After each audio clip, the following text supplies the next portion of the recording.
fitness follows you. And it's not some creepy thing over your shoulder.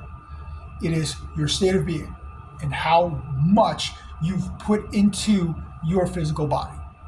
So it covers everything from nutrition, movement, training, as well as recovery. And our bodies do a real good job of keeping us alive, but they do an even better job when we intentionally put back in what we've taken out.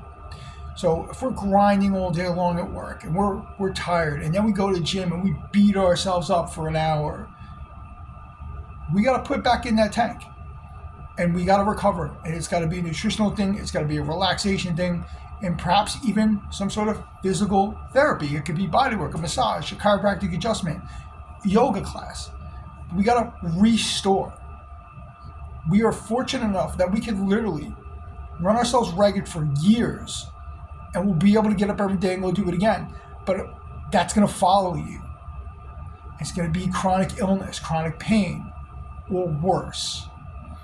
Look, we cannot be afraid of what's out there, and we cannot control what can happen to us, but we can control how we show up to it. And fitness is and always will be our first line of defense when it comes to being part of life and partaking in life.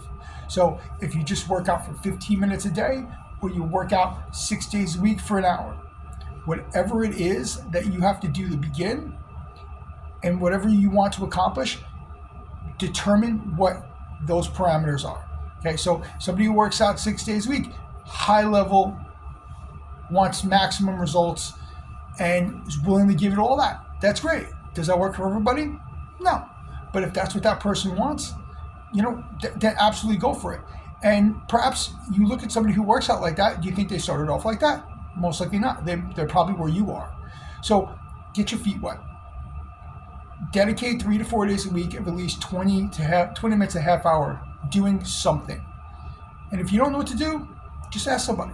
I mean, somebody's qualified. Myself, I'll answer your question if you'd like to. I've been doing this 26 years. I'm quite an expert on exercise and fitness and everything. I've done it all. So, but I will tell you from all my experience, the most important thing to do is to make an agreement with yourself that you're going to do something differently.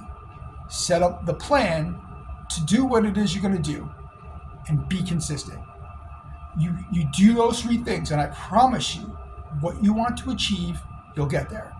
And when we get older, you're going to thank yourself because fitness follows you. So what we don't do for ourselves now will show up later. And we're going to have to do a lot more for ourselves then. And at some point, we might not be able to do anything. Now, that's an extreme version. But if you don't start working out in your 30s, you really think you're going to start doing it in your 60s, you can. You can turn this ship around at any time you want.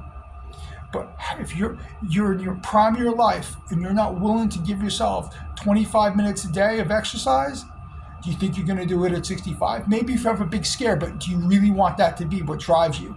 And hey, if that's what's going to drive you, so be it, as long as we get to where we got to go. But I promise you, the fitter you are now, the fitter you'll be later. Figure out what it is you want to achieve for yourself. Set the intention to do it. Give yourself the time. Give yourself the love the discipline, the love that you deserve, so you can enjoy your life exponentially as it goes on. You have a great week. Have fun exercising.